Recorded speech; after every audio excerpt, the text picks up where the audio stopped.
savez, on a été assez déprimés, puis la période a été suffisamment noire qu'aujourd'hui, vous êtes celles et ceux qui redonnaient espoir aux Québécois.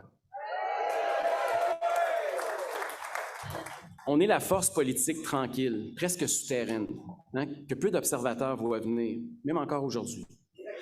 Vous êtes le Québec qui se prend en main. Vous êtes la majorité silencieuse qui devient de plus en plus bruyante pour dire « là, c'est assez, Legault ». Bon, là, je vais vous parler un petit peu de François Legault parce que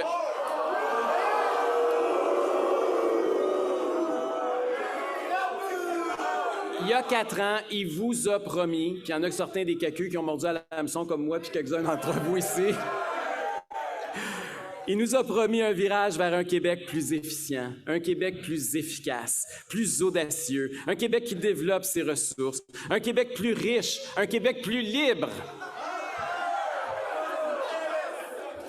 Quel est le résultat après 4 ans de Legault? Un Québec endetté comme jamais, un Québec divisé à jamais. Et c'est un Québec aussi qui compte des milliers de fonctionnaires de plus, alors qu'on nous avait promis d'en éliminer des milliers. C'est un Québec qui tourne le dos aux projets créateurs de richesses et à ses régions, notamment l'exploitation de nos hydrocarbures, une autre promesse reniée. Un Québec qui a abandonné ses aînés dans les CHSLD et qu'en plus, il nous mente, comme on l'a découvert ce matin en ouvrant les journaux. Mais aussi un Québec qui a abandonné ses enfants, qu'on a empêché de socialiser, qu'on a empêché de pratiquer leur sport préféré, qu'on a empêché de se développer sur le plan, de développer leur plein potentiel. Ça, c'est inacceptable. Ça, on ne pardonnera jamais ça à François Legault. François Legault nous a promis aussi de mettre fin à la corruption, ce qu'il appelait la corruption libérale. Il appelait ça de même. Qu'est-ce qu'on a obtenu, donc? Un gouvernement qui a mis la démocratie sur pause pendant 2 ans pour gouverner par décret.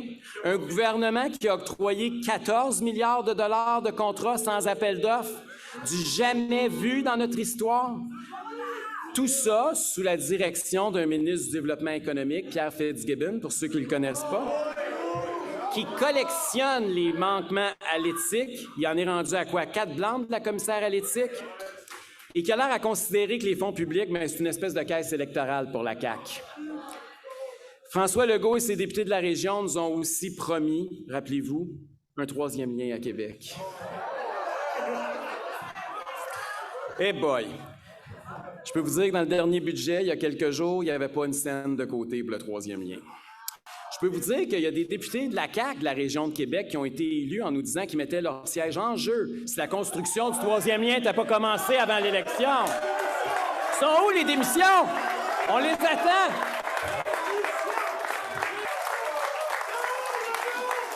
Chers amis conservateurs, vous faites partie de l'histoire. Puis croyez-moi, vous êtes du bon côté de l'histoire. Il est temps de revenir à la normale, de retrouver votre liberté, de reprendre le contrôle de vos vies, de redresser les finances publiques du Québec, puis de ramener de la joie de vivre dans la cabane. Il va y avoir l'élection du Parti conservateur. Et ça signifierait quoi? Ça signifierait un retour à la normale. Puis je vous le dis tout de suite, pas leur nouvelle normale, là, la vraie de vraie normale.